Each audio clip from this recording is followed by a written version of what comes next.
Mic number 3 میں اگر کوئی سوال ہو تو کر سکتے ہیں. جی برادر.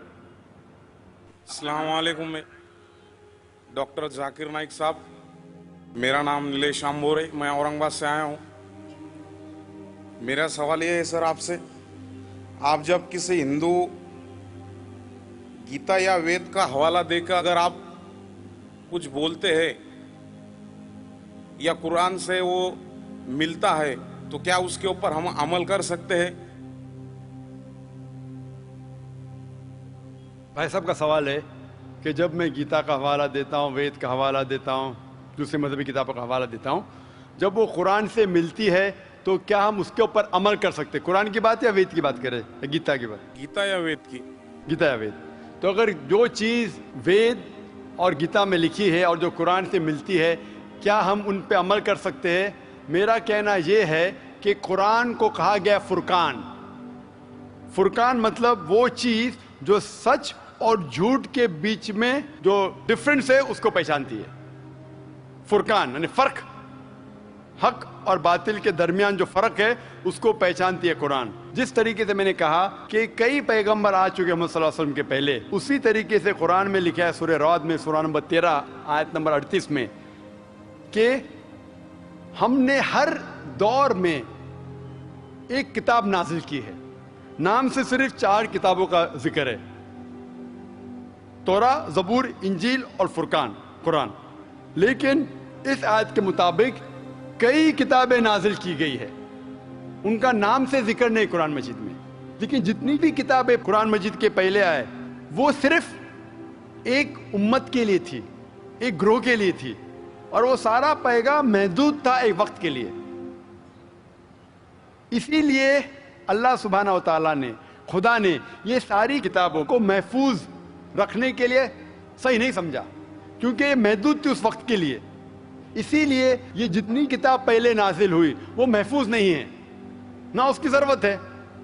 لیکن کیونکہ قرآن مجید آخری کلام ہے اللہ سبحانہ و تعالیٰ کا، اسی لیے اللہ سبحانہ و تعالیٰ خود کہتے ہیں سورہ ہجر میں سورہ نمبر 15 آیت نمبر 9 میں کہ ہم نے اس قرآن مجید کو نازل کیا ہے اور ہم اس کی حفاظت کریں گے. تو جتنے پہلے کتابیں آئے ان کے اندر ملاوٹ ہو چکی ہے. جس طریقے سے اللہ تعالیٰ فرماتے قرآن مجید نے سورہ بقرہ میں سورہ نمبر 2 آیت نمبر 79 میں فَوَيْلٌ لِّلَّذِينَ يَكْتُبُونَ الْكِتَابَ بِأَيْدِيهِمْ ثُمَّ يَقُولُونَ هَٰذَا مِنْ عِندِ اللَّهِ لِيَشْتَرُوا بِهِ ثَمَنًا قَلِيلًا فَوَيْلٌ لَّهُم مِّمَّا كَتَبَتْ أَيْدِيهِمْ وَوَيْلٌ لَّهُم مِّمَّا يَكْسِبُونَ. لعنت ہے ان لوگوں پہ جو لوگ کتاب اپنے ہاتھ سے لکھتے ہیں اور کہتے ہیں یہ خدا کی طرف سے ہے. لعنت ہے ان لوگوں پہ جو کماتے ہیں، لعنت ہے ان لوگوں پہ جو لکھتے ہیں. تو اس سے یہ ظاہر ہوتا ہے کہ جتنے پہلے کتابیں آئے ان میں ملاوٹ ہو چکی ہے. یہ قرآن آخری کلام ہے اور کوئی بھی چاہے تو اس کو تبدیل کر ہی نہیں سکتا. خدا خود، اللہ سبحانہ و تعالیٰ خود اس کی حفاظت کریں گے. اسی لیے آج جب میں مطالعہ کرتا ہوں قرآن اور دیگر مذہبی کتابوں کا، اگر یہ میچ ہوتا ہے، اگر یکساں ہے، جو چیز قرآن اور بھگوت گیتا میں یکساں ہے، مجھے کوئی بھی گلا شکوہ نہیں ہے ماننے کے لیے کہ یہ پورشن، یہ شلوک خدا کی طرف سے ہے. لیکن اگر قرآن سے نہیں ملتا ہے تو میں کہوں گا کہ ہو سکتا ہے، ہو سکتا نہیں. لیکن قرآن کے خلاف ہے تو میں کہہ سکتا ہوں کہ یہ خدا کا کلام ہے نہیں.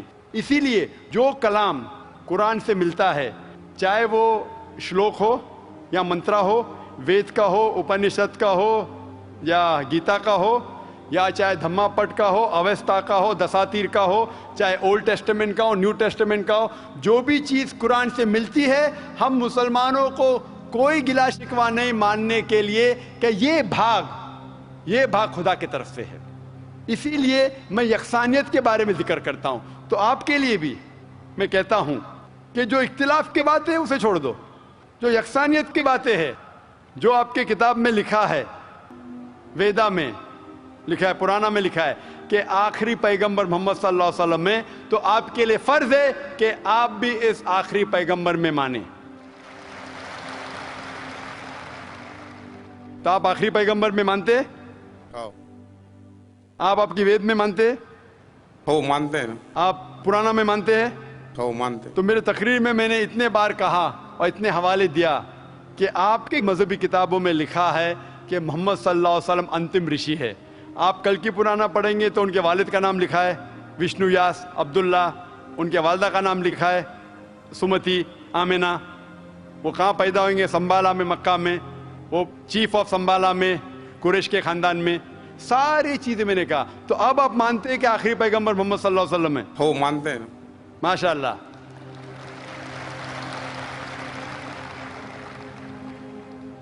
تو آپ مانتے ہیں کہ خدا ایک ہے؟ ہو بالکل. آپ مانتے ہیں خدا کی کوئی بھی پرتیما نہیں ہے بے شک. اور صرف خدا کی عبادت کرنا چاہیے؟ صحیح. تو آپ یہ مانتے ہیں کہ خدا ایک ہے اور محمد صلی اللہ علیہ وسلم آخری پیغمبر ہے؟ ہو. تو جو شخص اس بات کو مانتا ہے کہ خدا ایک ہے اور محمد صلی اللہ علیہ وسلم اس کے آخری پیغمبر ہے تو اسے ہم کہتے ہیں عربی میں مسلم، یعنی وہ شخص جو امن حاصل کرتا ہے اپنے خواہش اللہ کے احکامات کے مطابق. تو آپ مانتے اللہ ایک ہے اور محمد صلی اللہ علیہ وسلم آخری پیغمبر ہے؟ ہو مانتے. تو آپ چاہتے کہ اسلام قبول کرے؟ لا الہ الا اللہ محمد رسول اللہ. ماشاء اللہ، ماشاء اللہ، ماشاء اللہ، سبحان اللہ. آپ صرف زبان سے کہہ دیے کہ اللہ ایک ہے، اس کے علاوہ کوئی معبود نہیں عبادت کے لائق، اور محمد صلی اللہ علیہ وسلم آخری پیغمبر، آپ مسلمان ہیں. جس طریقے سے آپ نے سوال کیا مجھے شک ہو رہا تھا کہ ماشاء اللہ آپ مومن ہیں، اور میں دعا کرتا ہوں اللہ سبحانہ تعالیٰ سے کہ آپ کو انشاءاللہ اس دنیا اور آخرت میں سفلتا دے.